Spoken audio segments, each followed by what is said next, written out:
Good afternoon. Welcome back to your Crowdsourcing Shopee YouTube channel. January 18, 3:21 p.m. Try natin mag-combat. First warrior is Lightning, 200 stamina, Lightning weapon.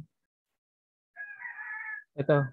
Okay, so nilabanan natin yung 13,782 power na water element. Very likely victory. Waiting for fight results. Nanalo yung una. So, second warrior, combat water. Palit weapon, 200 stamina. May fire, kaso nga lang, alanganin tayo dito 14-8, medyo malakas kasi to. Dalawang very likely. Kaya to ng warrior ko. 7,100. Level 43. So 40 ko muna guys to. Wait lang. Nagbago ang isip ko. Lalabanan ko na lang ng 200 stamina itong same element na water opponent. Kasi 13,454 power lang siya pero very likely din naman. 145 XP pero okay na yan. For as long as nanalo, which is nanalo naman, okay tayo dyan. Third warrior combat, 13,743.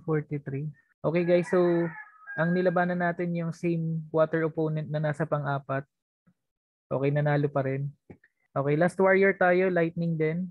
Okay, kaya dito yung fire. Very likely naman. Wait lang, lightning tayo eh. Ito 150 yung XP. Tapos 13,000 lang. Okay, so na-click na yung MetaMask waiting for fight results. Okay, nanalo lahat yung warrior natin guys. So nag-increase by 1.2840 ang skill natin. Check natin ang ating tracker. 1.2840. So ang kinita natin today ay 0.0354. Okay, ito yung current value ng skill sa market. Nasa CoinGecko website tayo ngayon. Bumaba lang by 0.3%. So ang kinita ay 15.02. Pero kung yung overall na kitaan ay 543 pesos as of the moment. So konting-konti na lang to. Bukas nasa 1.3 something na to. Sana makachamba pa tayo na ilang days pa. 13 days na lang kasi. Kaya to ng 2 skill hanggang end of month.